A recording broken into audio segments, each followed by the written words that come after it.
TV pamoja na Djuma TV.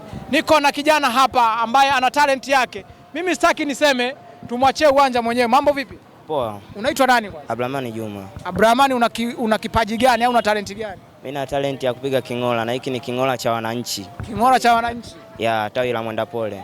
Naam, hiki? Kingola cha wananchi, tawi la Mwenda Pole, Yanga. Basi twende na kingola chako.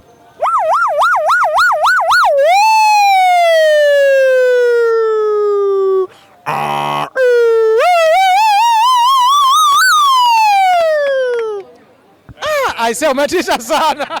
Asante sana. Alikufundisha nani kupiga kingola hiki? Hapana, ni mimi mwenyewe tu nimejifunza kutokana na mazingira. Nilikuwa napenda sana kuja kama hivi babalani, nakaa shangaa. Sasa vikao vinapita na mimi naigilizia, sasa nikakuta naweza, najifunza. Ndio mpaka sasa nimefikia hapa. Kwa nini sasa kiwe kingola cha wananchi na sio timu nyingine? Hapana, mimi ni mwananchi. Ni mwananchi wa Yanga na naipenda Yanga. Yeah.